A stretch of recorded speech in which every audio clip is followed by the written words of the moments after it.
details are there. So it is always very much interesting to hear him. And I personally always disturb him for my issues. He knows very well. Yeah. So and also there is one more announcement. There is one ongoing series on recently on GST law. So which is already going on, and only one inaugural session is done. So anybody interested on that series, which is which is jointly conducted by 5 other association along with WIRC of ICI. So they can join that also on self-development, redevelopment related issues and other GST law related issues. So it is a very good, I mean, topics are covered there. So that also you can take advantage. I will also share the same in LMP. I think that is not shared previously. So I will share that also. Thank you with this short notice. And since we are having very good, I mean, many changes are there. So I would like to quickly hear to Avinash Bhai. And over to you, Rima then. Thank you. Thank you, Jaideep sir.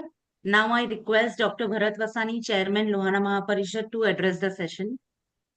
Yes, thanks, Rima, and thank you, today's opening batsman, CA Avinash Ravani, as usual. This is the fourth year we are doing the same program every year for the benefit of all the members of LMP as well as the MCTC.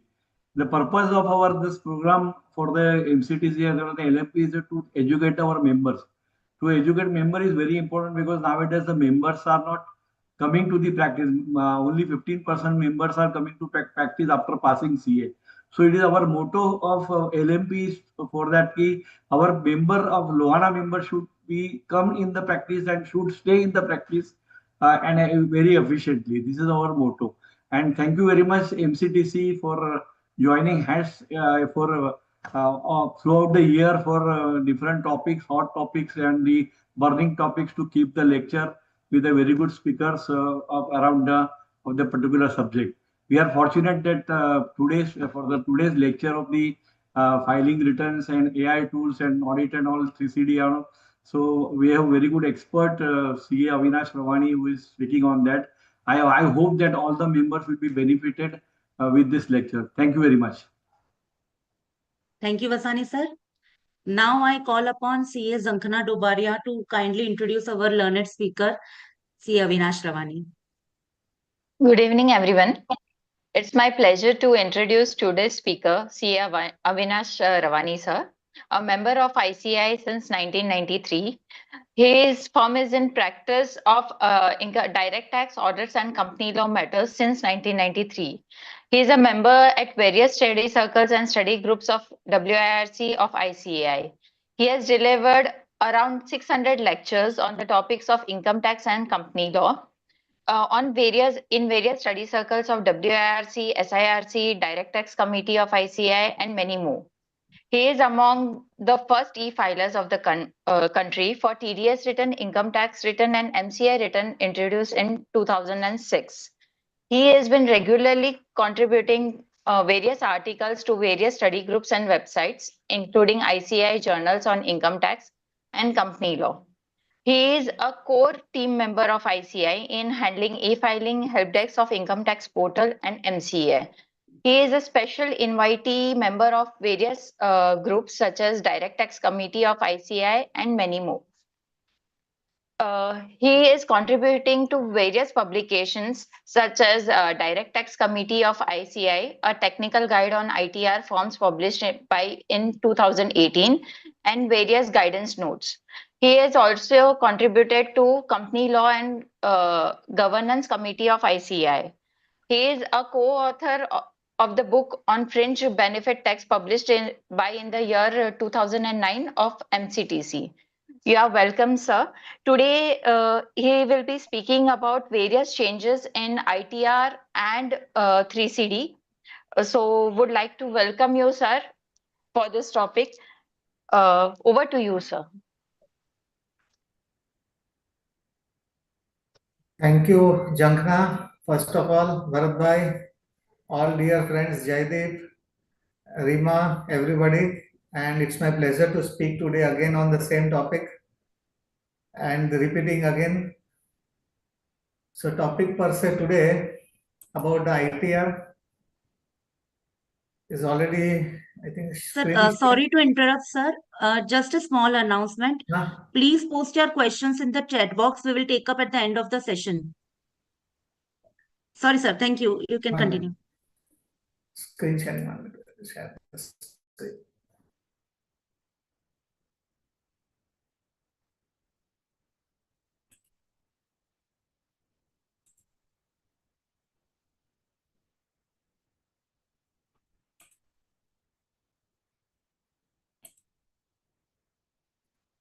So topic person for today's discussion, that is, we'll discuss income tax provisions and additional only income tax provisions changes which has happened relating to the ITR for assessment year 25-26. What is the additional requirements in the ITR forms and 3CD requirements, and what are the required changes in the tax audit reports? That is basically the crux of the discussion for the today's topic. And starting today, basically, when I start my presentation, the first discussion is about that when I discuss that is today's topic, basically what this presentation has been prepared is only for the purpose of discussion, and it is not, should not be taken as a legal view. It is only for the purpose of discussion of the provisions for the respective act, and specific application for any particular client should not be made based on this presentation. You should study this presentation. You should apply, basically, if it is applicable to a particular client, after applying the income tax provision, studying the income tax provision properly.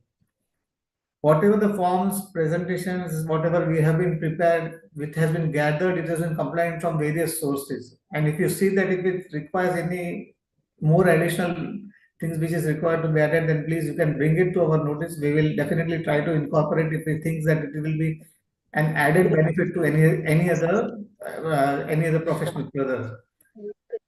And anybody who wants to reproduce this contents of this, you can definitely do that, but please would request that if you inform us before publishing the same. So whenever we start discussing about these provisions, let us have some statistical figures about the income tax returns on the income tax websites. Total number of the returns, that is registered users on the income tax websites, are as on 31st March 2025 were 14 crores.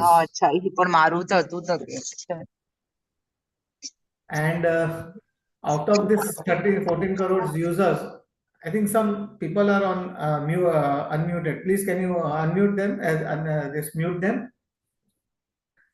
Then registered out of this 14 crores users, 12.91 crores users are individual users, and out of which 11.86 crore users have linked their Aadhaar. So if you see the difference, there is still 1.5 crores users are still yet to link their Aadhaars, despite of several deadlines, extension of deadlines, several penalties levied on them, additional fees levied on them. Still there are, the difference is still the 1 crore 5 lakhs difference is still there. Last year amount, this 9.19 crores returns were filed on the income tax portal, which was almost, when we come to the next slides, how much increase is there. And e-verified out of this, it returns 8.64 crore returns were e-verified. So if you see the difference over here, so if there is still 50 lakhs returns which are lying unverified. So one point I would like to bring to your notice here, that if you file your returns and if you don't e-verify it, the returns are not taken up for the processing. There may be two reasons here. First is the people would have uploaded the return, and later on they would have found that they don't want to process that, get that return processed. So on the income tax portal, there is one option which has been given for discarding that return. So if you want that this return should not be processed, or you don't want that return should be processed, then you can remove that return from the portal by using the discarded return. So you can discard that return. That option is available. Last year, 4,35,000 crore worth of tax refunds were issued by the department. And the most popular now, most of the people have started using the private softwares. The department has released the figures that it says that till now, means last year, 40% almost around 40% people have filed their returns using the department's utility. And out of this 9 crores, 9 crore, 9.99 crore, 9.19 crore returns filed, 8.40 crores returns were filed, processed by the department. So almost 0.79 crores returns are still pending for processing. And if you see that doing before yesterday, there was a notification which has been issued by the department that they have extended certain time limits, that is till November, they are going to process the return. So there has been extension given for them to process the return because of some updation which is coming on the income tax portal, that for that purpose the return date extension has been taken. This all the information has been taken from the department's website. So this is some statistical data. Then coming to the notifications which has been come for the ITR returns which has been released. That is now ITR 1 and ITR 4 is only available for e-filing. You can file only ITR 1 and ITR 4 can be filed uploaded. Other returns are in the pipeline. They usually slowly and gradually will be released, but till AIS and this Form 26AS, it is finalized, I would request that please don't file your returns, because sometimes what may happen, some or the other entries may come up if you file the returns. And this, unless and until this is verified, so some entries may come afterwards and you will have to revise the returns afterwards. It will be a problem. When we come to the provisions, we'll discuss at that time. ITR 1 was the first form which was notified on 29th April when this was released, paper return was released. Thereafter ITR 3 on 30th of April. ITR 5 was released, the paper return was released on 1st of May. ITR 2 was, paper return was released on 3rd of May. 6 was released on 6th of May. 90 on 19th. ITR review, that is ITRU was released. There is ITR 8A, what we called it, that was released on 19th of May. And thereafter, suddenly a notification came on 20th of May, wherein the due date was extended from 31st of July to 15th of September. People were very much, where people were their utilities are not coming, when suddenly the notification came that why this returns are not coming. Then Excel utilities and for ITR 1 and ITR 4 were made available on the hours immediately after this notification came. And the utilities were made available for filing, but filing was not enabled. And after on 4th of June, it was made available for filing. So these are basically related to notification related to the same. Thereafter, these are the statistical information relating to the filings which was enabled. You see that ITR 1 comparatively figures, the growth in this ITR 1 filing was minorly, that is 0.54% return, there was a growth in filing. The highest growth in filing, if you compare the figure wise, 34.69% growth was there in ITR 2 and 16.66% growth was there in ITR 3 filing.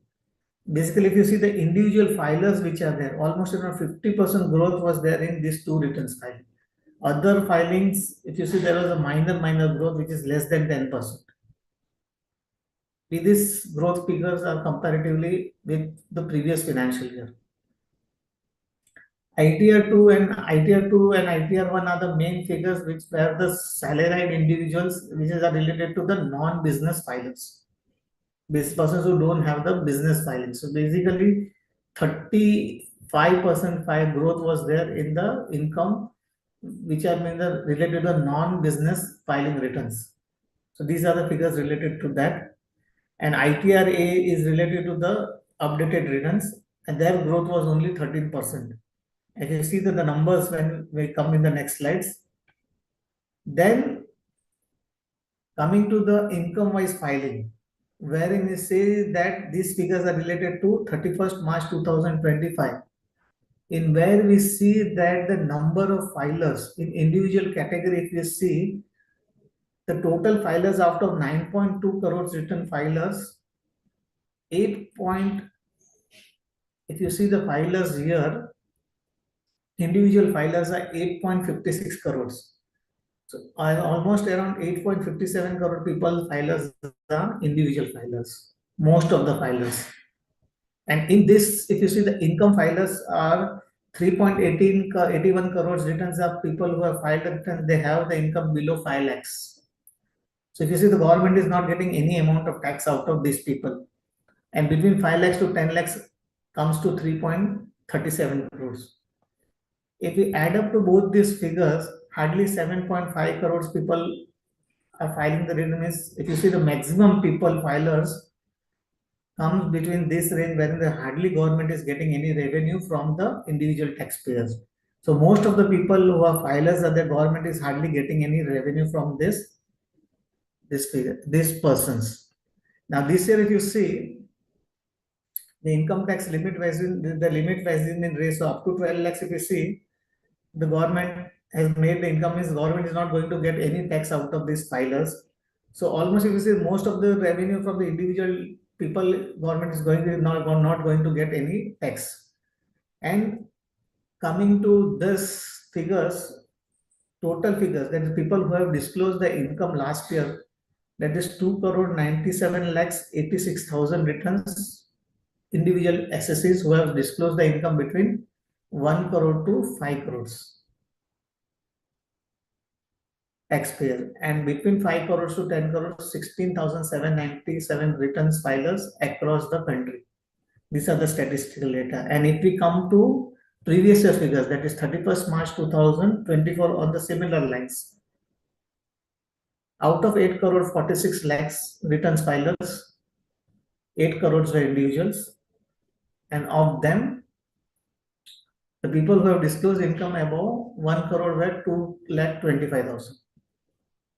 So hardly, if you see in this also, maximum filers are there wherein the government is not getting any tax revenue. See, just this is the figures which I have shared with you taken from the income tax portal. So this is for your reference purpose. And coming to the numbers of returns which has been filed, that is filers, the growth which we already discussed earlier.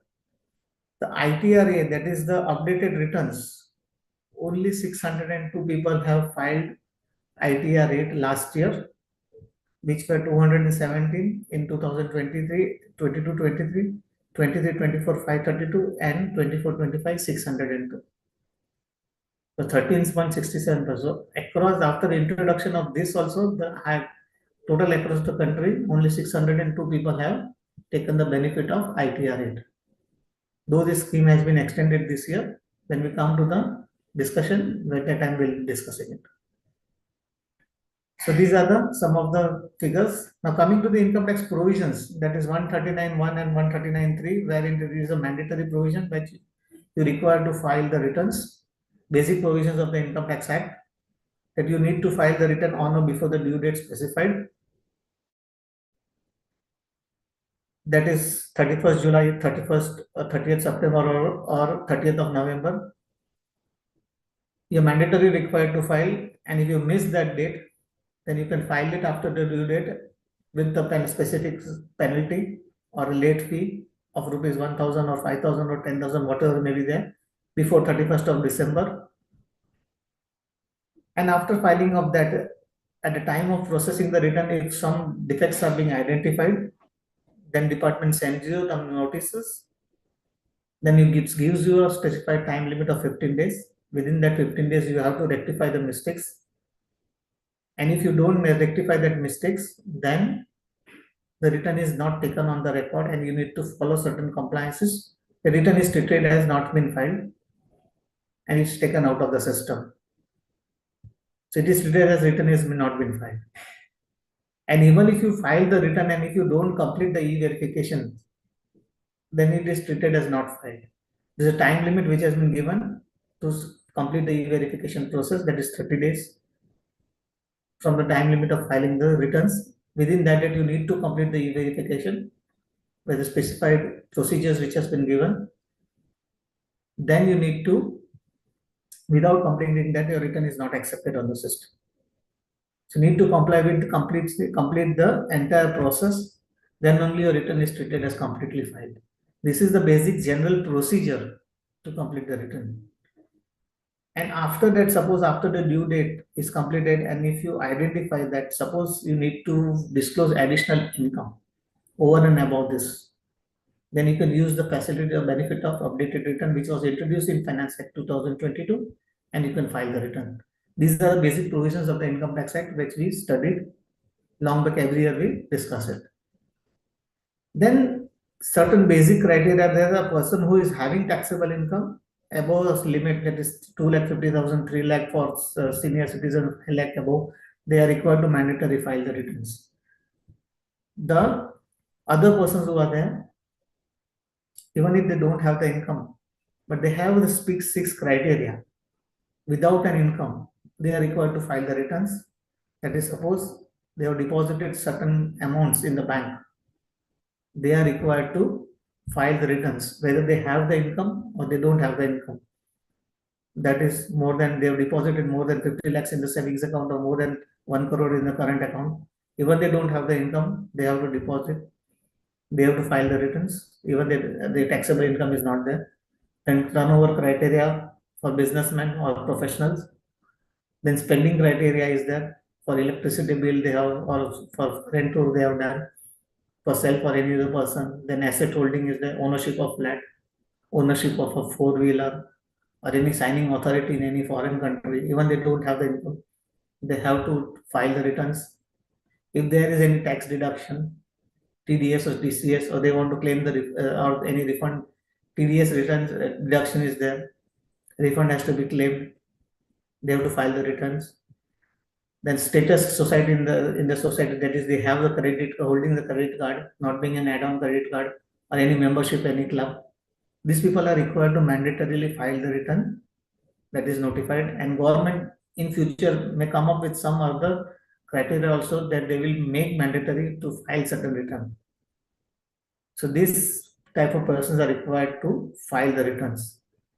Now only one type of person is there who is exempted from filing till now. That is, it says that one people is exempted, that is a person who should be only a senior citizen is there, who is, that is age of above 75 years, who should be a resident individual, who should have income from pension and interest income from a specified bank, from one bank only, and that bank should have worked out interest, deducted TDS,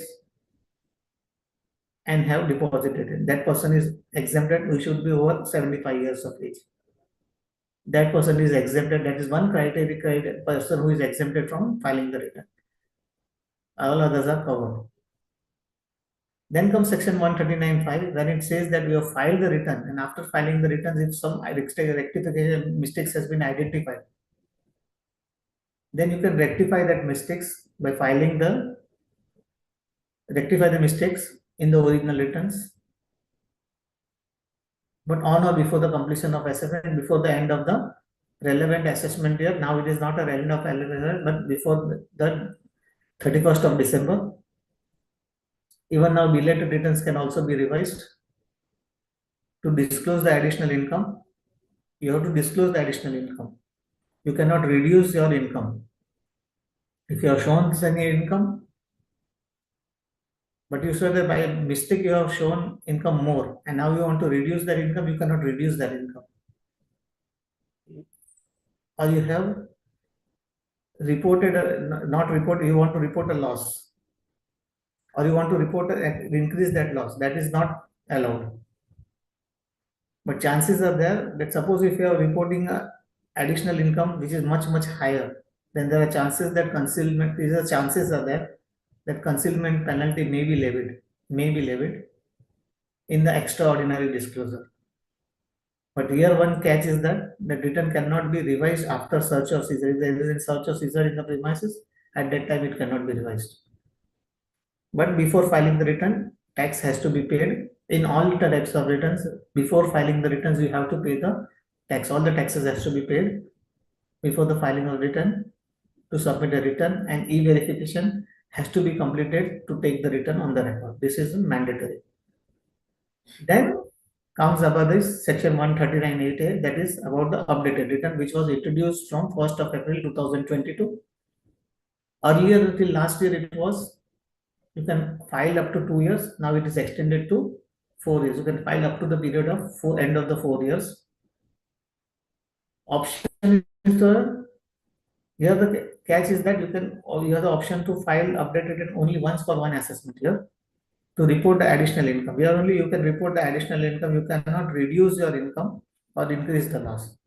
There has to be one additional tax payable. Now suppose you have failed to file the return and you have TDS.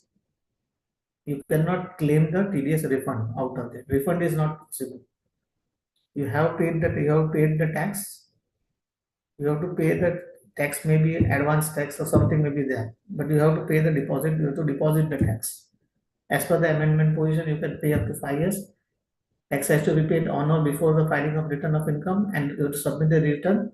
E-verification has to be completed. Another thing is that the return cannot be filed when there is a search and seizure in the premises. And you see the total returns which were filed in the financial year 2024-25 were only 602. So only 602 people have taken the benefit of this in the last year. But that has not been as much popular as government was thinking.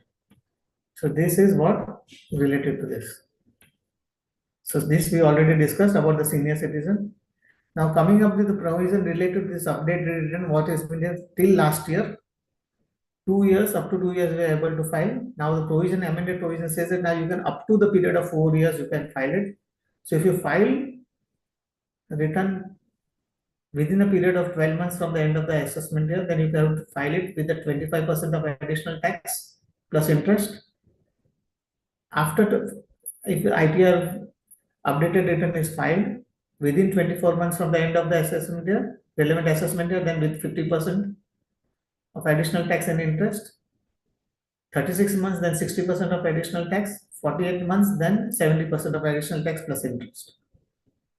So this to 60% and 70%. So up to 70% you can file. So when you have to take the decision to work it out whether it is worth filing or not worth filing. Sometimes, some cases, it may be worth, it may not be worth. So while filing the return, you have to decide whether it is advantageous or not. In many cases, it may be advantageous, it may not be advantageous. Depending on that, you can decide it. So this provision is effective from 1st April 2025 and it has been made retrospectively effective. So now if you want to file for any of the last 4 years, you will be able to file it. Return utility has already been released, you will be able to file it. So these provisions, now assessment years, these are the ITRs are almost now stable. Since last so many years we have been witnessing it. ITR 1 to 7 are final, there is no changes in the ITR, ITR remains the same. Only minor changes are there in the ITRs. What changes are there? We discuss it. There is changes in assessment year 25-26. There are minor changes. ITR 1, there are certain disclosures changes which are required. ITR 1, directors are not eligible to file it. Same way last year also they were not there. Unlisted equity holders cannot use the capital gains received up to 1112, that is up to 1,25,000 if capital gains is there, because exemption limit now it's been increased from 1 lakh to 1,25,000. So if the limit is there, then you can use this ITR. Moreover, over 1,25,000 if it is there, then you cannot use this ITR, and it is applicable only for resident individuals. Reporting for Chapter 6A has been enhanced. Salary deductions like claim those are using for opting for old scheme of taxation. Then you have to report, give the additional reporting. TDS section reporting has been introduced, new TDS, because earlier you had only one TDS reporting is about the salary, income, etc. Then now TDS 1 under the schedule has been added. And if there is any capital loss which has to be carried forward, then this report cannot be, this return cannot be used. You have to shift to ITR 2. ITR 2, there is enhanced reporting, whatever was there in Schedule 6A, same way reporting has been added here. capital gains. Now this year we had 2 budgets, so there pre and post 23rd July added. Buyback loss in case of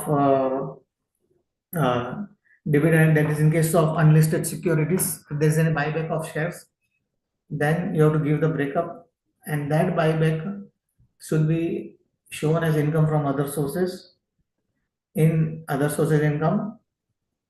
Then if there is early till last year asset and liability reporting was to be shown if the income is up to 50 crore, above 50 lakhs. Now the limit has been increased for disclosure to 1 crore. So if the income is above 1 crore, then you are required to fill schedule AL. Otherwise, it is not required to fill schedule 1, this schedule. In ITR 3, the changes are there. That is, whatever the changes are there in ITR 2, same changes are there. One reference, that is schedule 44 BC has been added. When we come to that, we'll discuss about it. Same way, enhanced TDS reporting has been added. Then in ITR 4, ITR 1 reporting, same as schedules, whatever the changes are there, same has been added. No carry forward of losses. It is same, whatever the changes are there in ITR 1, same changes are there in ITR 4.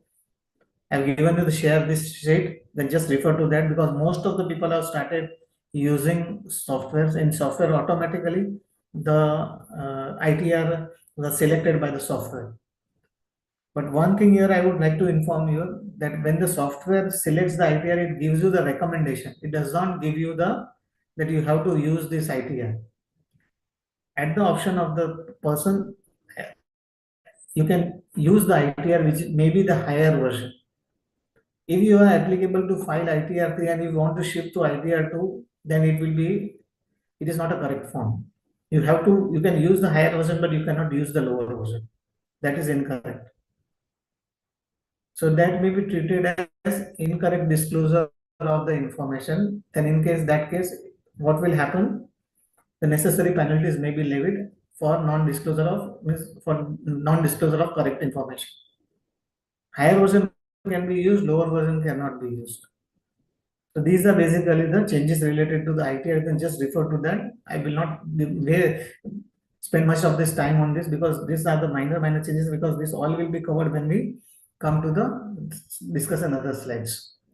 Then coming to this, there are other changes related to tax regime, because income tax, if you see the benefits were given, that is slabs, there was a revision in the slab, that is benefit of amendments from 1st April 2025. The benefits were given, that is tax benefits, that is for the persons who are disclosing income up to 12 lakhs, 5,000 rupees benefit was given, and above 10 lakhs, 10,000 benefit was given. So this is a minor tax relief were given to them. But another important changes here has happened is that maximum surcharge has been capped to 25% in the new tax regime. So those who are opting for the new tax regime, they have given a concessional rate of, means they can, for them the maximum tax surcharge is capped at the rate of 25%. So this is the biggest change for the incentive which has been given to the new persons who are opting for the new tax regime. So this is the revised tax regime. Secondly, those who are opting for the new tax regime, for them standard deduction on salary has been increased from 50,000 to 75,000, and for them family pension has been increased to 15,000 to 25,000. So this is another benefit which has been given. Second change, that is another change for the profit and gains for business and profession. So this is basically those who are, that is circular number, 1 minute, that is those who are showing as income from letting out of residential house, they were disclosing the income. Some of them were disclosing the income as a profit and gains of business and profession. So explanation 3 has been inserted now. It says that this profit and gains of business and profession, that is for letting out of house, residential house, will now has to be shown as an income from house property only, and not as a profit and gains of business. And the maximum deduction allowable from them will be standard deduction, that is 30%. even if the property is held as a stock in trade or letting out in the nature of business. So that care has to be taken, that this cannot be shown as a profit and gains of the business. So this is the biggest amendment for the assessment year 25-26. Another change is that CBDT notification number 38 of 2025, dated 23rd April 2025. It says that any amount which is given or amount which is paid for contravention of any defaults for any loss under Securities Contract Act, SEBI, Depository Act or Competition Act, any amount has been paid for violation of any act and that amount has been debited to the profit and loss account, then this will not be allowable as a expenses. So if this amount has been debited as penalties, the amount is debited to the profit and loss, then that has to be disallowed under section 37(1) and that is not been allowable.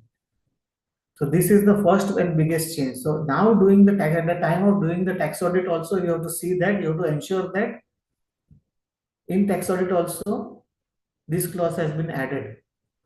The tax audit report also has been modified wherein it is stated that if auditor has to certify that this amount has been disallowed or not. So this is one disclosure when it is required to report. So tax auditor also has to certify this. So this is the first amendment. Another amendment is there in the profit and this remuneration allowable to the partners. That is from applicable from financial year 24-25. There is assessment year 25-26. Prior to 24-25, what was there? There is first 3 lakhs. The remuneration allowable was 1,50,000 or 90% of the book profit, whichever is higher, and then the balance profit 60% of the book profit. And from financial year 24-25 onwards, it is for the first 6 lakhs book profit, 3 lakhs rupees, or 90% of the book profit, whichever is higher. On the balance book profit, 60% of book profits. So this is another change in section 40B. Now, one change may come here, whether by amendment to the partnership deed required accordingly to or not. So most of the profits partnership deed may require amendment if they have, provided they have fixed the remuneration, they have given the clause in that if they have mentioned in the profit and loss in the partnership deed, they have specified particularly that this amount will be given as a remuneration. Suppose in the partnership deed, they have provided that remuneration will be provided in accordance with the amendment as per the act or as per the section in 40B from time to time, then they won't require any changes in the partnership deed. But suppose if they have specifically provided only to provide this remuneration to this extent only, in that case, they will not be able to give the remuneration as per the amended provisions. In that case, they will require to get their partnership deed amended. Another change here I would like to inform you that in tax audit also, you are required to give, that is, tax auditor has to certify whether the remuneration is whatever they have to quantify the remuneration, they have to quantify the disallowance of the remuneration as in the tax audit report. So while doing the tax audit for this current year, you have to ensure that the allowance of the remuneration has been quantified properly. So the partnership deed is verified while doing the tax audit report. So this verification will be required. Then there are 5 changes in the capital gains this year. So because this year we had 2 budgets, that is first on 23rd July.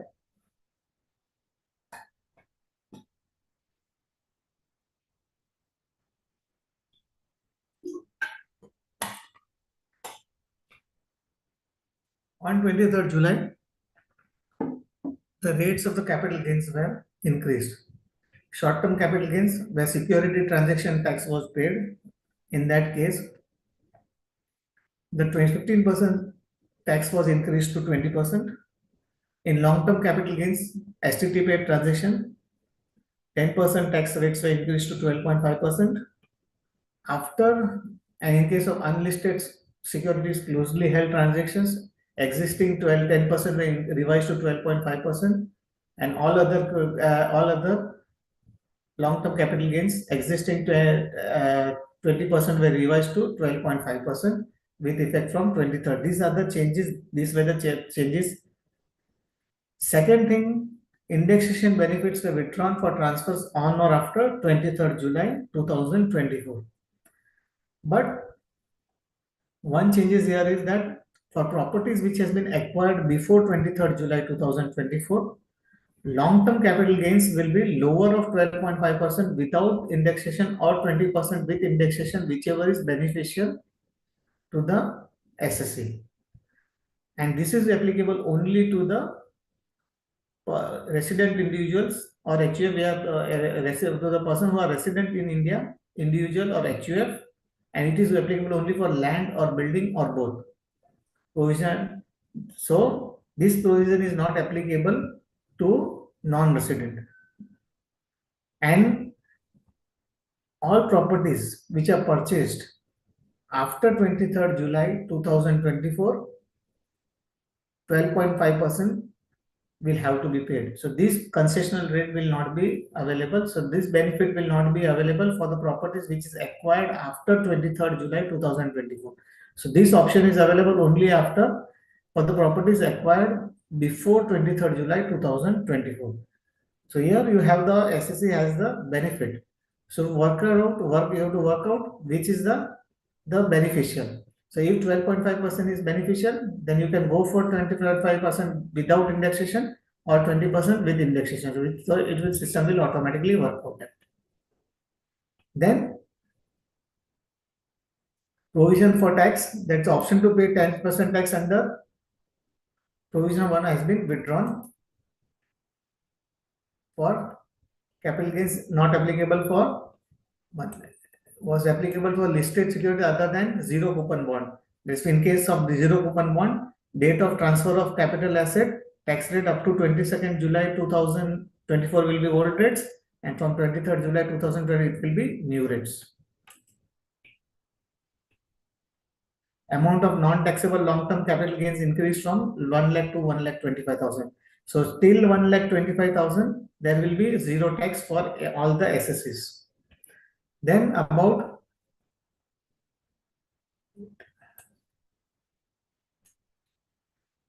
capital gains, then the applicability period we had 3 slots, that is 12 months, 24 months, and 36 months. 12 months, that is for listed securities under 112A, unit 112A, and units for equity oriented bond, that remains the same. That is existing provisions that continues to be the same. 24 months and 36 months has been combined to 24 months. As all other securities and unlisted securities has been combined now. So from 23rd July 2024, you have only 2 periods. That is 24 months will be 12 months will be for listed securities. It will be 12 months and will be treated as long term, and 24 months it will be treated as short term. Then there is a definition that has been amended. That is 47(3) has been amended to add any transfer of capital asset by individual or HUF under gift or will or an irrevocable trust. So any transfer of capital asset by an individual or HUF under a gift or will be treated as a transfer. So this is another amendment in the definition of the capital. It will be treated as a transfer. Then section 50AA has been amended. That is, it will now include that any transfer, that is unlisted bonds or debentures, if it has been transferred on or after 23rd July 2024, even if it is matured, then also it will be treated as a deemed short-term capital gains. So this is another change. And for transfer of any unlisted equity shares under OFS or an IFO, then the cost of acquisition will be the index cost of acquisition, considering the cost inflation index for the financial year 2017-18. Then we have presumptive taxation scheme, that is for 44AD, 44ADA, etc. for businessmen, businesses. Such type of scheme has been brought for non-residents, shipping companies, cruise companies. So this scheme has been added for a period of 5 years. That is, this new section has been made effective from 1st April 2025. For this has been made eligible, that is for non-resident shipping companies who are engaged in the operation of cruise ships. It says that for such type of cruise companies, they can opt for presumptive taxations. Then 25, if this type of companies, they want to opt for the presumptive taxation, then their 20% of the aggregate amount will be treated as their profits, which is 20% amount received or due to be received by and paid or payable by the non-residents or any person on their behalf on account of carriage of the profession. So 20% of the amount will be treated as the profit and they have to pay as a presumptive tax.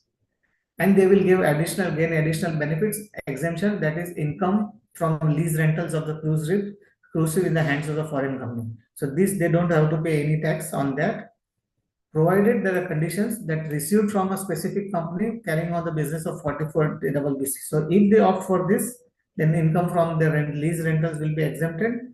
If both the foreign companies and the non-resident shipping company are the subsidiaries of the same holding company, and this is for a period of 5 years. So for tax audit report also, this clause has been added for that. So if any profit has been included for the in the profit and loss account on account of this, then the tax auditor has to be certified, tax auditor certified, like 44 BBC has been added, and this has been a part of in ITR 3 also it has been added. This is another change. Then tax benefit for startup companies, which was getting expired on 1st April 2025. 5 years time limit has been extended. 5 years time limit addition has been given, but there are certain conditions that in ITR now the disclosure has been added. That they have to give additional disclosures.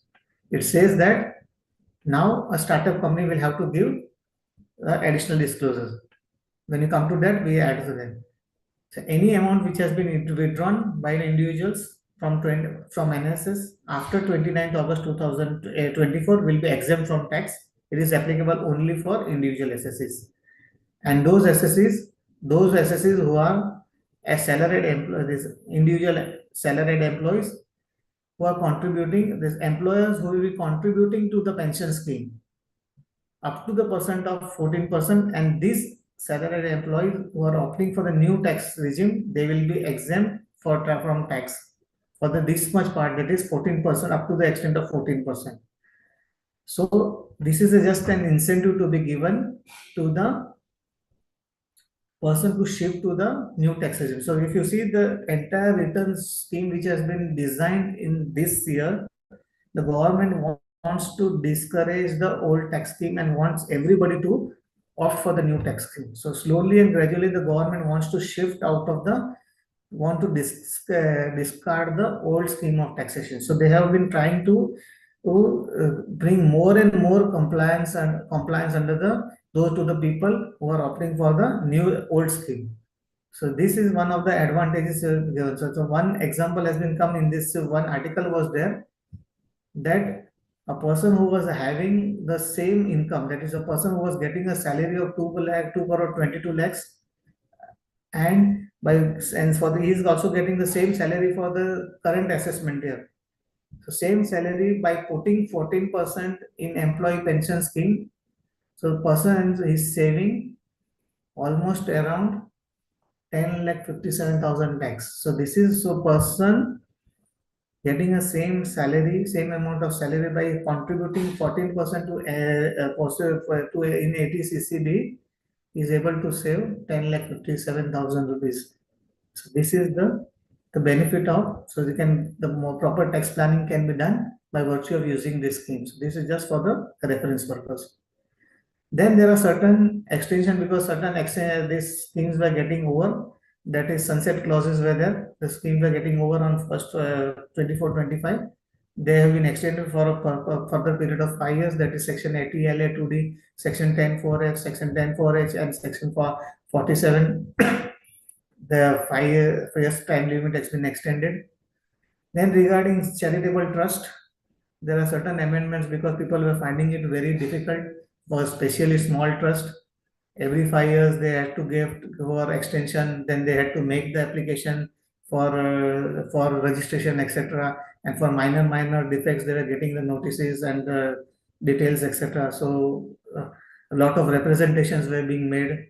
So government has given certain benefits in the budgets. It says that from 1st April 2025, the definition of the small trust has been changed. Now it says that the small trust means the total income of the trust, if it is less than or equal to 5 crores of the in the previous year, will be treated as a small trust. So if that trust has having the registration under section 12AB, so that will be 12AB, then they don't require to get the registration for a period after every 5 years. The registration period will be valid for a period of 10 years. And so that is biggest amendment. So registration for under 12AB has to be done after 10 years. And if they apply for registration and for minor defaults, it was for applying application, it was with notices were being sent, and it was treated as specified violation. The notice was being sent as a violation, and people were getting afraid that violation were coming. And in trust, if you see, the people were the violation means getting, when the people do the trust work, the violation word comes, people become very much confused and very much is very but non-digestible things. And now the definition has been defined. It will say that the notice will not be treated as a violation. Registrations application will not be treated as a serious violation. It will be treated as not complete. So they will be given an opportunity to rectify the defaults. So registration will be not be treated as, it will be treated as incomplete. And a new section has been added, that is 12AC. It says that if any trust which are on the similar lines and they want that they don't want to carry on the charitable trust activity, and both the trust want to get the merge, and they have the similar objects and similar business, similar activities they want to carry on, then they can merge with them. Both the trust can merge, and there's a procedure which has been defined under the clause. They have to follow that rules, and they can merge with this both the trust can be registered on the similar lines. Then chapter 12EB related not apply. That is, they had to pay earlier, they had to give the tax at the rate of higher marginal rate, maximum marginal rate of 30%, and pay the tax for that, for the whatever the reserves, etc. So the exemption has been given in relation to that. So that benefit has been extended so that you can follow the procedure. So this is very much advantageous for the charitable trust. So that can, anybody wants to take the benefit, they can take the benefit of that. So this is a good amendment. I'll suggest that for the small trust. Coming to ITR forms amendment, that is this for charitable trust, those who are doing the charitable trust work. So they have to see that if such type of amendment is this, reporting should in this form should be properly filled up, because once this form is not filled up, it is giving a good details. Any clause which is not being filled up properly creates a good big problem for the charitable trust. So if any aggregated income is the individual which are registered under 1023C or 12AB must report any other tax payable under the accredited income. So this schedule has been made mandatory in the form ITR 783 is applicable. Fill up properly. So this is the another things which have been added. Then changes in the ITR forms. We're coming to that. That is 112A. That is long-term capital gains. 1 lakh has been increased to 1,25,000. So now ITR 1 and ITR form 4 form can be used now. Earlier it was not permitted. So, but additional disclosure is now required to be given. That is, you have to give what is the total sale consideration, what is the total cost of acquisition. That is figure has to be given mandatorily. So both these figures you have to fill up in the ITR. So this is made mandatory. So this is requirement. And CBA ITR 3, what was notified now, it says that 23 breakup has to be given. So breakup before 23rd of July and after 23rd July has to be given separately. Capital buyback loss of shares, that is those other than the listed companies. If there is any buyback of shares, then you have to give that buyback of shares, that has to be reported as an income from other sources, not as a dividend income post 1st October 2024. So that care has to be taken. So if there is any loss in that, so that loss will be adjusted against, set off against the dividend income. So by mistake, suppose if you report it as a capital gains, then that will not be allowed. So that is not a correct disclosure. So that has to be taken care while filing the returns. Then 44 BBC business, cruise business has been added, what we discussed earlier. Section code, that is, has to be selected properly. So these are the changes related to ITR. Then more, there is those who are opting for whole taxation scheme. That is, more disclosure has to be given in the ITR. That is, additional information about the full working has to be given now. If you want to claim for HR deductions, there is a person who is working, where is the place of work, is metro city, non-metro city, what is the actual HR received. So full working related to HR has to be given here now. That is made mandatory. What is the rent received, place of work, when rent is paid more than 1 lakh rupees, then PAN number of the landlord also has to be given. So see, this is relating to what is extra details which have to be given here. So automatically, once you fill up the details, your HR working will be HR working allowance will be calculated, and it will be it can be cross verified directly with the persons who is being paying HR, claiming you will be claiming HR, and cross match verified with the persons who has disclosed this return, this amount in their return or not. Second, this added about those who are claiming the retirement benefit, basically especially from the retirement benefit from Indian countries. You have to disclose the details because it comes by way of in the form 16, and this relief in 89 in form 10 IC 10 EC form. But if you are getting the benefit from foreign country, then country wise disclosure you have to give it. That is in ITR. So this, that is US, Canada, Britain, UK government, all the figures country wise you have to give the breakup in the ITR. So this is also made mandatory to give in the forms. So this is another bigger change in the ITR. Then suppose if you have borrowed any funds from any bank for claiming the housing loans, so you have to give the details of from the where you have taken the loan, either from bank or any other than the bank. Then you have to give the name of the bank or financial institution. You have to give your loan account number, when the loan was sanctioned, what is the total amount of loan, what was the loan amount which is outstanding on the last date, what is the interest you are claiming under 24B. So this is another additional requirement. So you see now scrutiny is not required. All returns are selected automatically for the scrutiny. So automatically everything is scrutinized. So directly cross verification can be done with the bank. More disclosures. Now I think if you claim any deductions for ATC, so policy number or any documentation number, any ATC deductions, so you have to give the corresponding supporting number. So if you claim for LIC deductions, so you have to give the LIC policy number, or if you claim for PPF account, then you have to give the PPF account number, etc. Then you claim for Mediclaim, then you have to give the insurance company's name, policy number, premium paid. If you pay for self or for family, then for self you pay that, then you have to give the name of the insurance company, policy number, health insurance amount. Then if you pay for preventive healthcare, then preventive healthcare details has to be given separately. Then same way NPS deduction, then you have to give the PRN number, pension related deductions.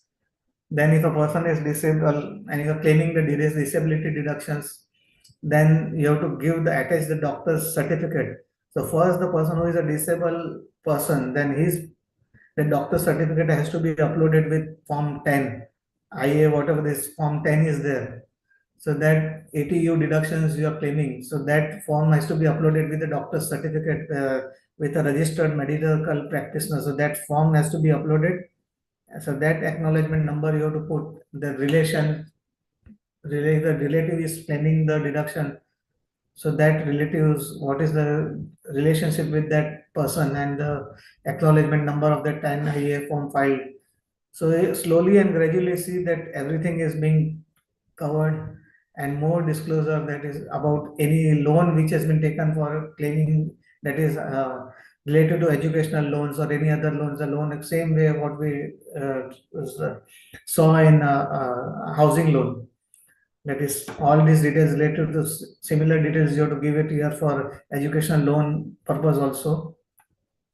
Then electronic vehicles, that is electric vehicles, if you are claiming any deduction related to electric vehicles, same way you have to give the vehicle, you have additional details, you have to give the vehicle registration number that is added. So now you see see that these now details can could be cross verified with RTO also, whether that now the vehicle here the problem may come. The vehicle may be in the name of the company, or vehicle may be in the name of the individual, and the loan interest etc. may be claimed in the name of the company etc. So there may be problem may create and the notices may come. Chances are there.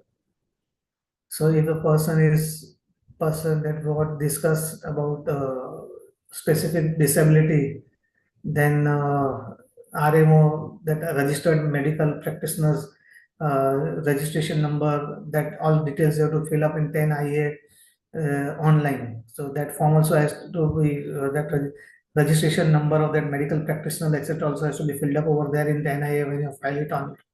So these are basically related to that ITR 1, 2, 3 form.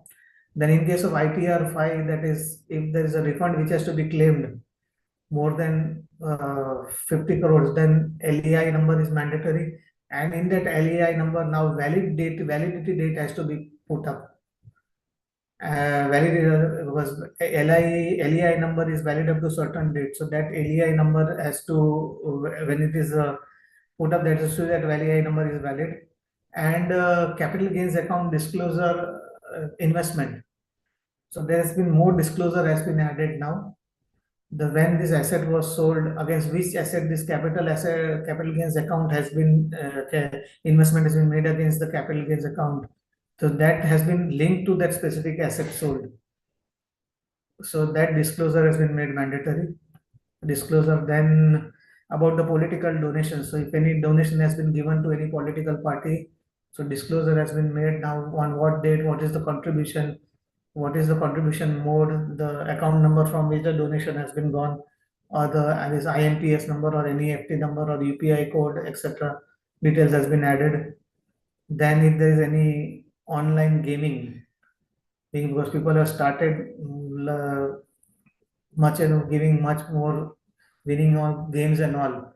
So that one line item has been added in income from other source, the special win 115 double BJ. So in that you have to give some income by way of winning from online games. A separate line item has been added.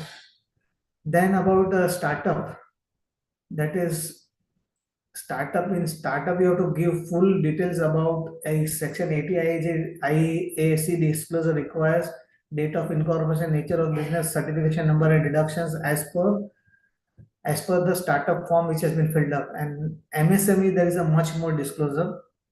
In MSME now, for all the SSEs, you are required to give what is the MSME amount which is payable, amount which is due and payable, and out of which what amount has been paid for allowance. So this is applicable for all the persons who are in the business. So in ITR 3, it is made ITR 3, ITR 5, ITR 4, ITR 3, everybody it is mandatory. And in case of tax audit, there is a separate schedule which has been made mandatory, wherein the tax auditor has to certify. So tax auditor has to certify. This is another clause in tax audit report. But in tax audit report, tax auditor will have to certify it. But here in case of other SSAs, where tax audit is not applicable, there also you have to give a separate schedule. So this is a line item over here. Then in audit report, till last year tax audit report acknowledgement number was been given. Now UDIN has been added. This is another change. Then in case of schedule FSI, there are another changes, that is you were giving till last year.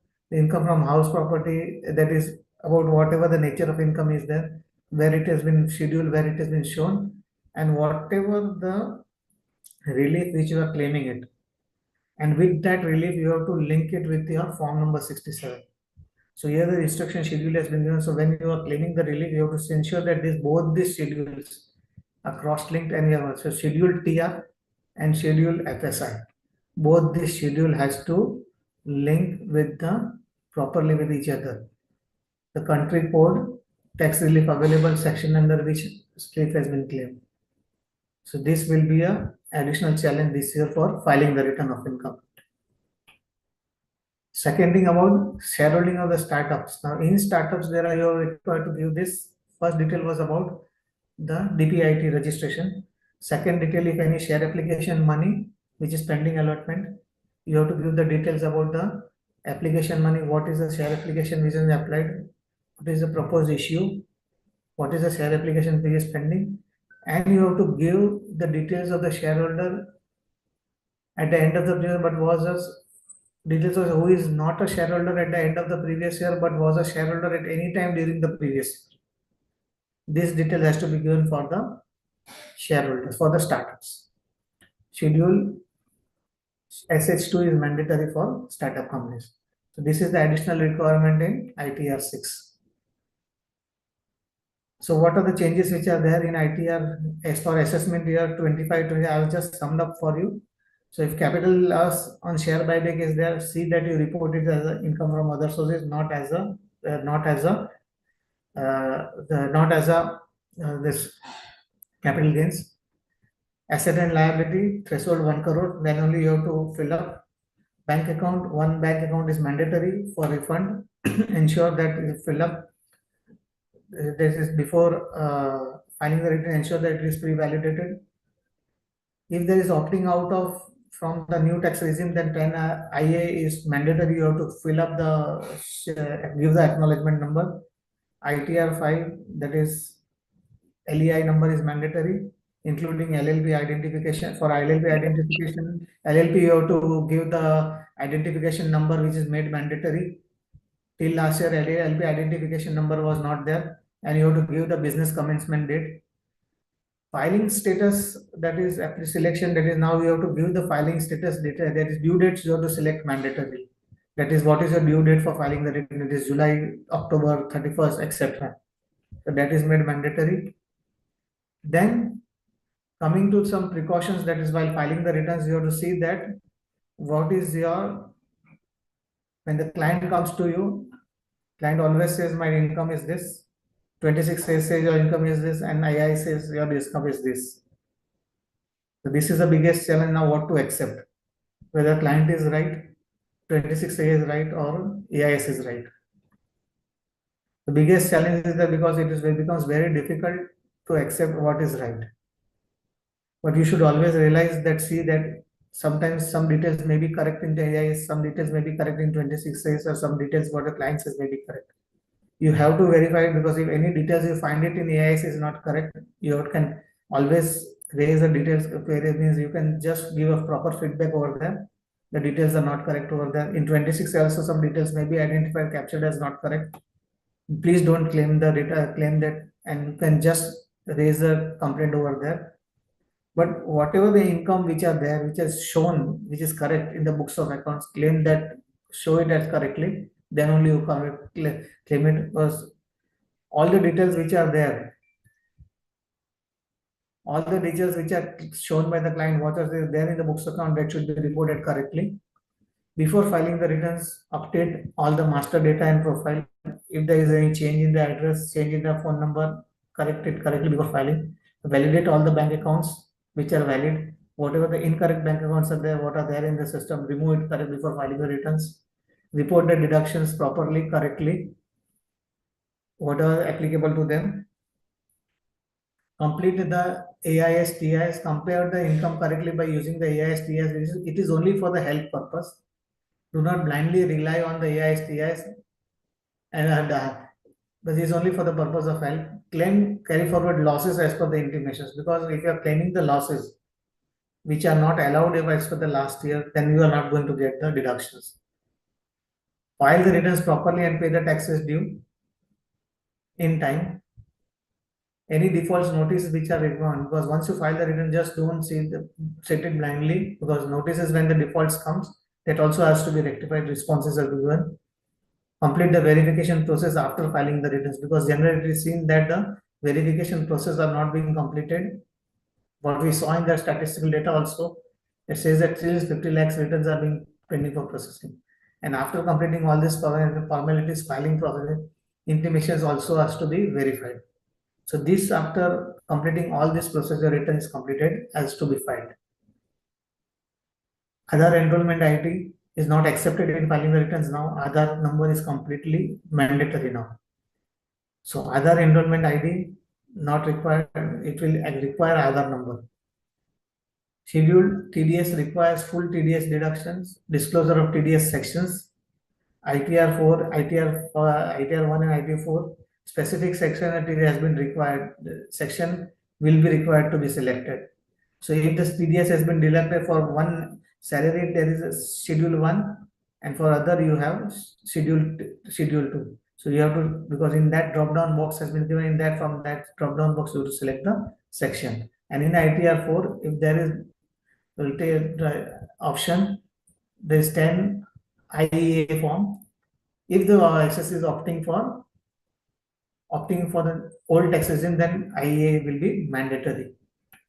Then department is now, AI has started being used by the department, because now slowly you see that a utility has been slowly and gradually being released. Why? There is one reason, because AI is being used in the utility. Now you see, wherein in software also, the AI has started being coming. Everywhere this AI is coming. So ITD has also started already using the AI program, which is because of enhancing the accuracy and fairness of the income tax return for validation also.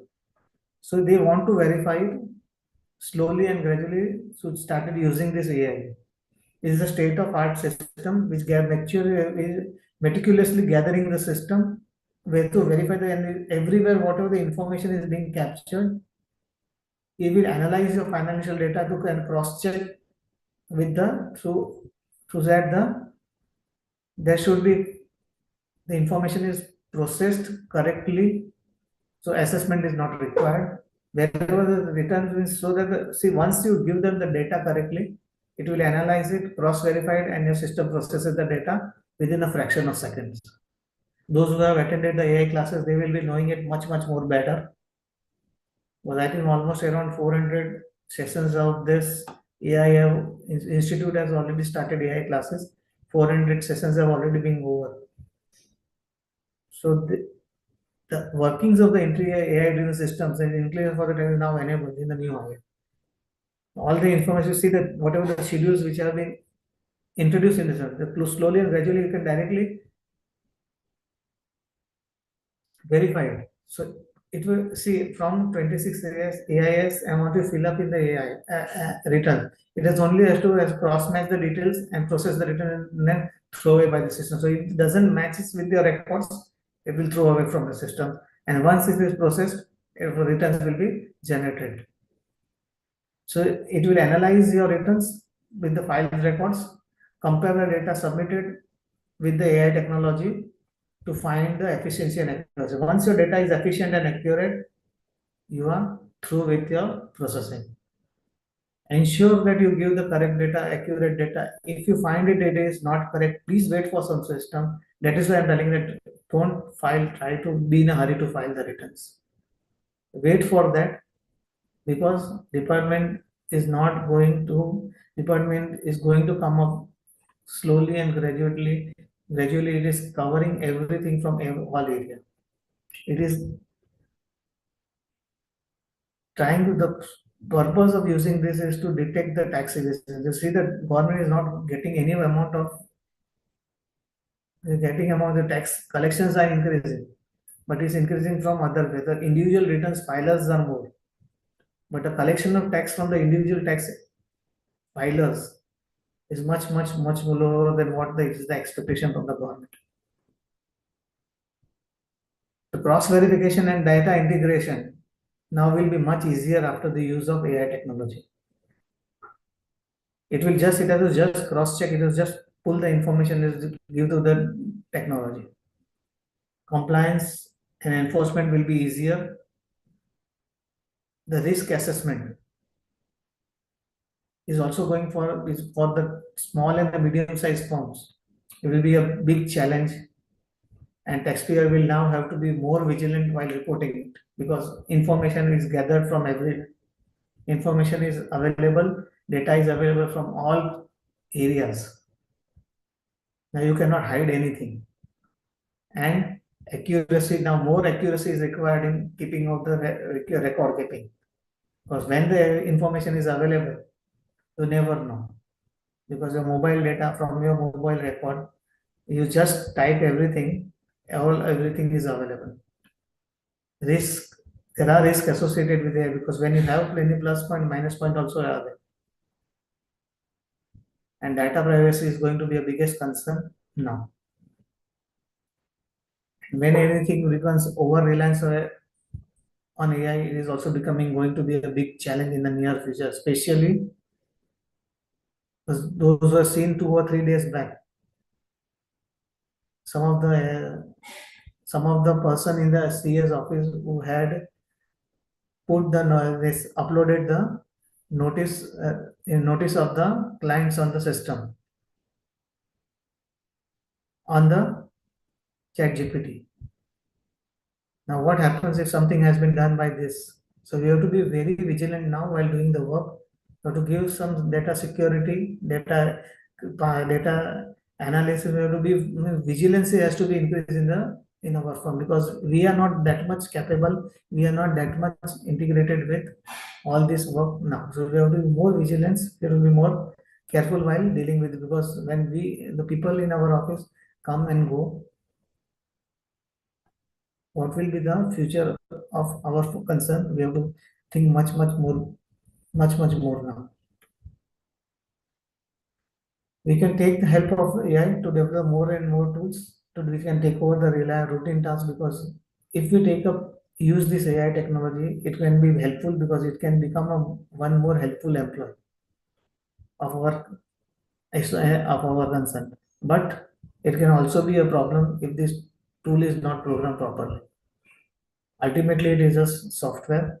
It is a tool. If you write a wrong program, it can go anywhere. So see how we can use it properly, how we can design it properly, so it can work for us. But somewhere, some technology cannot be always helpful. Over reliance on technology also is difficult. See how better, because for person to person it may differ, for office to office it may differ. But if you can use it in a proper way, it can definitely be helpful. Then last change which was there, that is retention of books, that is from 1st April 2025, that is if there is any search or seizure, the existing provision was that the books was to be retained, that is reassessment till 30 days was there. Now that has been extended to 1 month from the end of the quarter of the assessment. That is the last change which was there. Then coming to last is tax audit provisions, which is already covered. There are certain, that is actually 9 provisions has been changed in the tax audit report. That is clause number 12, when the presumptive taxation 144 BC has been added, what we discuss is, so if any profit has been in the profit and loss account, if there is any presumptive profit which is there, is reported in the profit and loss account, so tax auditor has to certify whether there is any profit presumptive taxation is there, so that has to be added.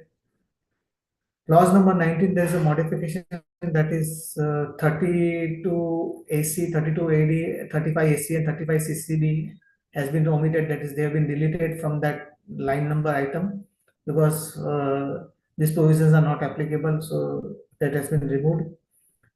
Then we discuss about this amount paid for contravention of law, that is about this any amount which has been paid to securities, SEBI and SEBI, etc. So that has been added in clause number 21. So any amount which has been paid to them So that has to be certain. If there is debited, then you have to report in clause number 21. So that is another change. The change. MSME, we have another clause which has been revised. That is till now, till last year, we were reporting only clause number 22. In that, we were reporting only the amount of interest which has been disallowed.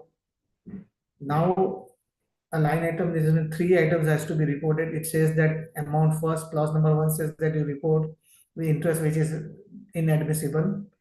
In clause number 2, you have to report what is the total amount required to be paid to the micro and small enterprises. And in clause number 3, what is the amount which has to be paid, which is paid up to the paid within the time and not paid within the time. So of the total amount. So this is the change. This is the biggest change. So here, what you have to give the proper time while doing the audit. Now we have to identify that what is the amount payable. So party wise you have to analyze it. So all the creditors you have to analyze it. So here what you have to do is on 31st March 2025, you have to see all the creditors, and of that creditors identify which amount which are the parties which are covered in MSME. And in that MSME, micro and small micro, small and medium, you have to find it out. And what is the due date? We have our guidance note. We are coming up with a guidance note. Institute is coming up with the guidance note. And in that, we are coming up with this. We'll give you the how it has to be, what care has to be taken. So that is to be reported is really a big exercise. Then in clause number 23, a new clause has been added where if in case of any company, there is a buyback of shares. If the company has bought back the shares, then in case of buyback of shares, if any amount has been received, then what will be the taxability that auditor has to certify that. When they are doing the audit of any companies, then if the company has done any buyback, then there's a reporting clause in that. You have to report that, certify that what is the amount and taxability of that amount which has been required, because now the buyback of shares under section 115 QA, the compliance of 115 QA has to be given in that reporting. Then till last year, that is disallowance under 40AI, that is for the resident tax order, resident SSC was given. That is what was the amount to be disallowed if the TDS has not been deducted. In case of a resident SSC was there, the scope has now been expanded. That is now your tax auditor has to certify the disallowance of payments which has been made to non-resident. So if any TDS has not been deducted on non-resident SSCs, so the amount paid to non-resident SSCs where TDS has not been deducted, so that TDS, that amount to be disallowed has to be reported. So now resident and non-resident both has been covered now. So expanded now in clause number 26. Now 40A has been covered. 28 and 29 clause number has been deleted, wherein now 56 to 7A and 7B, since this section has been omitted, so this is no longer required to be deducted. So these are the changes in tax audit. So amendment clause number is clause notification 23 of 2005, 28 March 2025. So these were the changes. Then 31 clause number, that is loan and deposit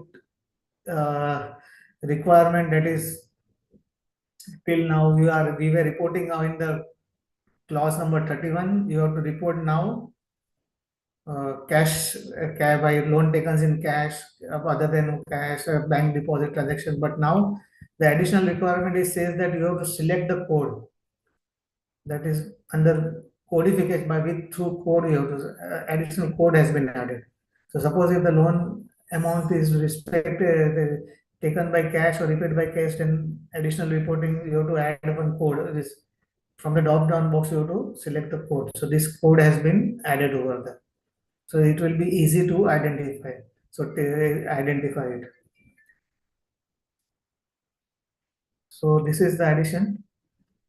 Then buyback of shares, that is in that buyback of shares, you have to give whether the company has received any amount. So if any cost of acquisition amount received, this is the addition. So coming to the last leg, that is, we are now halfway to the tax season. Extension has come.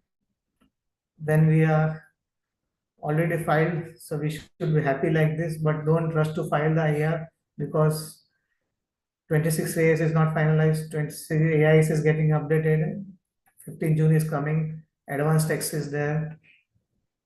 I've tried my level best to cover everything, but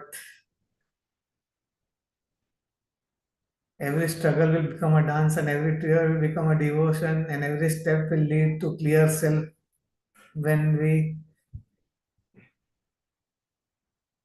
refuse, we are suffering because we are refusing not to let go. Thank you very much, everybody. Thank you so much, sir. It was an excellent session. And we have many questions for you. Yes, yes. Tell me. So, okay. So first one is from Videsh Shah, sir. It's a general, general view office. Okay, now notices are received, and in notices they ask to file updated returns or face the litigation. Many a times there are many things reflected in AIS. Okay, additional income is there, but you have not shown in income, or there is a purchase of property you have not shown in return. File updated return. So what should be done in such cases? No, Actually, it is up to you. This basically, if you want to, you can respond to that notice, but it is not mandatory that you have to file the return. no, sir. Actually, for donation, they also we are receiving. Like a political party, now they are saying they have politically accepted this. Now, I think notice is received from this Churchgate. That is from search department. So if you want to update, if you want to file, you can. If you are accepting it, you can file it. If you don't accept it, you They can. are asking the name of the person to meet and they given that donation. So it is very difficult to give the name of the person of the organization to whom you have meet and why you have given the donation. Like this, there are many questions they are asking. That is you have received a summons, no, for that. Yes, correct. The summons you have to attend it. You have to reply to that summons. Achha. And if we file updated, then okay, then matter will be solved. Yes. But then also, then you, if you are accepting it, you file updated return, etc., and then you can do it. Whatever is possible, you can accordingly you can file it, and if you want, you are accepting it, you can file it, and you can avoid this. You can necessary procedure, further procedure can be avoided. But to buy fees, Right, we sir. pay the tax in updated now. And then close the matter accordingly. Yes. Okay, thank you, sir. Right, sir.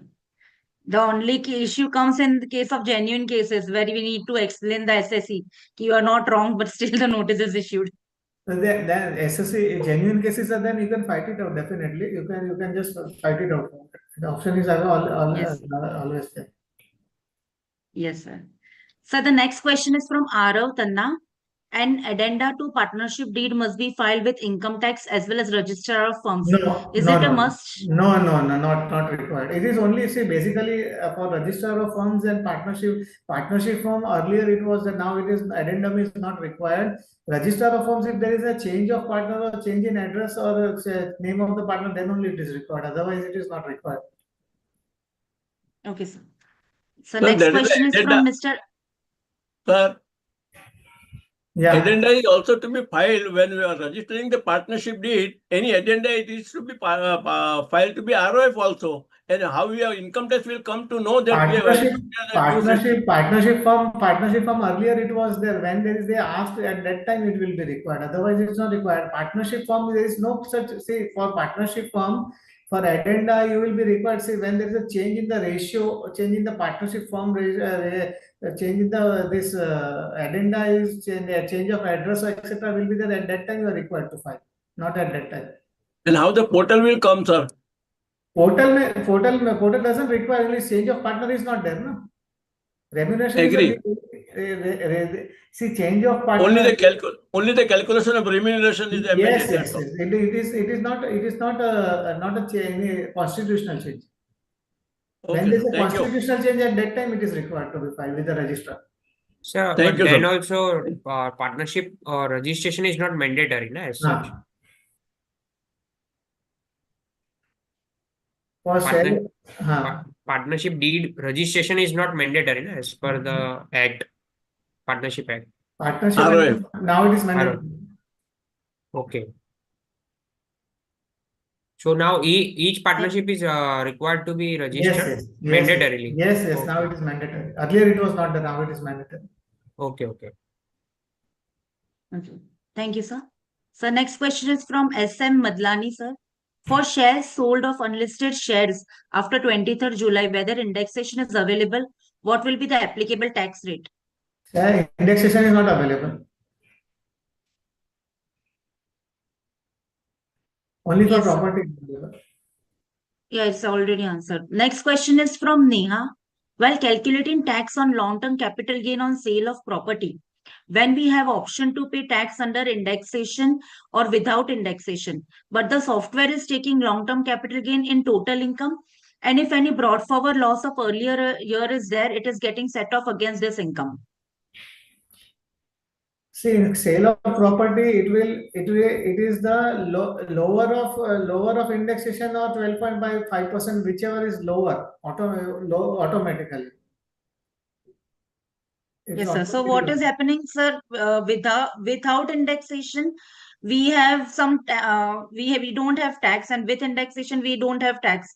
So only the balance tax has been not taken care of. They are not considering the balance tax if it is with indexation. So in such cases, what is happening? Brought forward losses first being set off, and then we are getting this benefit of waiver of with indexation tax. So you are losing the loss over here. See, suppose after indexation you have a profit, and then it is taking the carry forward loss, adjustment of carry forward loss, and then it is done. So it is automatically in that way only. Software calculates it correctly. It is correct. We cannot manually go and change that. Don't set off and ignore it. No. You cannot do it. Option. Right, sir. Okay, so next question is from Mr. Sandeep Suvanna. What details do we have to submit for claiming 5,000 rupees of medical expense in the new ITR? You don't have to claim anything. You don't have to submit anything. Nothing. No extra details are required. Right, sir. Next question is from Advocate Rashmi Vyas. What if all the details are not available at the time of filing return? Example, LIC details, but we can see payment from bank. Can we file the returns without all details? If you are opting for the old scheme, then you have to policy number is mandatory. Otherwise, for a new scheme, it is not required. Okay, sir. Next question is from Hetal Shah. Can we change the income in return in response to defective notice under section 139(9)? It can be higher, not lower. Okay, sir. Next question is from Mr. Kalpesh. In the partnership deed, already section 40B mentioned. Still, is it to be revised? In 40B, it is mentioned that it can be as per the modifications from time to time, then it is not required. Okay. Next question is from Mr. Kishore Dattani. For trust renewal, which are expiring in September 25, renewal application to be made or will automatically be renewed for 10 years? Please clarify. Expiring in 25, so you have to make it for 10. It will automatically take for 10 years. So we don't need to file Form 10AB again? 25, it is September 25, it is expiring. No? So in September 25, you see that application, it will not take for, automatically it will be there. So just try it. And the system now, what the processing system is taking, you have to see that. Notification has come now. You have to see the system, how they are updating or not. Most probably you will not be required to do it. Okay, great. Sir, another question from SM Madlani, sir.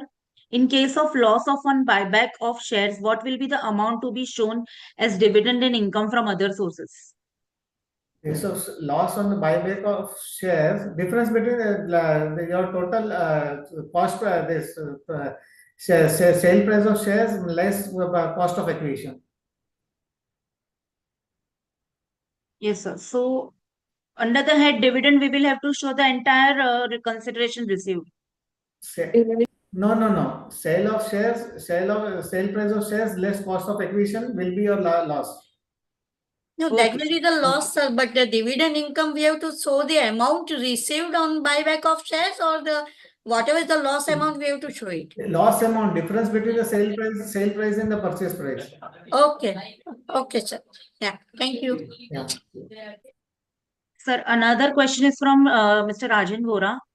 Parents buy listed shares in financial year 24-25, and in financial year 25-26 they gifted to their major child, and child sold the shares on. Now the query is, at the time of gift to child, any capital gains on parents?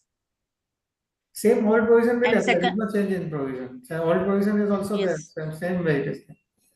One And year second question, more year, more than 1 year, less than the same will apply. and second question is, when child sells the shares, what will be the cost to be taken for capital gain? Where to show in income tax return? Gift amount, cost of acquisition to the parents will be the gift amount, and difference between the sale cost of acquisition from the parent and the sale price will be the capital gains, normal. Okay, thank you, sir. Right, sir. Thank you, sir. And sir, one last question is from me. Tell, no Am I problem. audible? Yes, sir. Yeah. Sir, as we can see, the new regime is getting more beneficial nowadays. With from the current year, we have 12 lakh of income which is not being taxed. So, and now the government has made changes in the ITR, wherein more details are asked in the old regime. So, if we have a scenario, okay, while department is somewhere asking us, okay, by new regime hi karo, accept, don't go for. It seems something like this. So what is your view on this? Slowly and gradually, within a year or two, they will scrap the old regime. Yes, true. Yes. They want to scrap Yes, the sir. old regime. Right, sir. Okay, sir. So I think we are done with all question and answers. And yes, we have done with all the questions. Thank you very much, sir.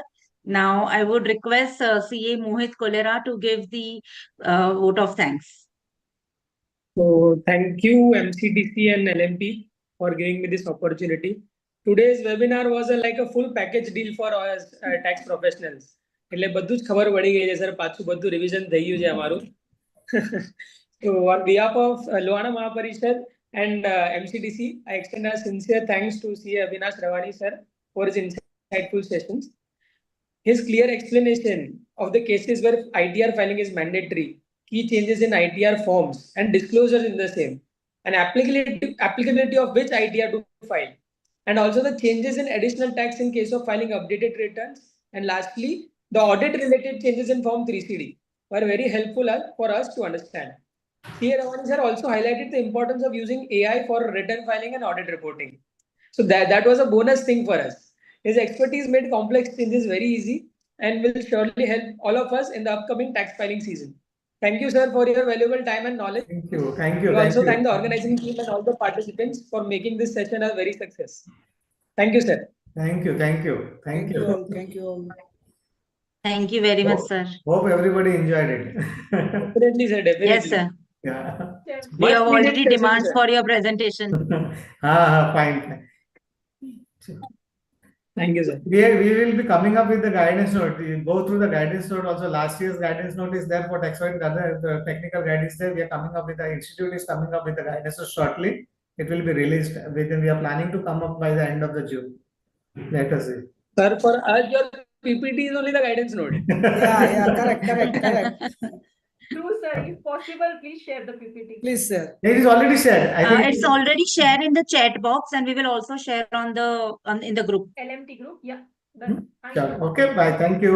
Thank you so much, sir. Thank you. Take care. Thank you very much, sir. Thank you so much. Thank you, sir. Thank you. Thank you.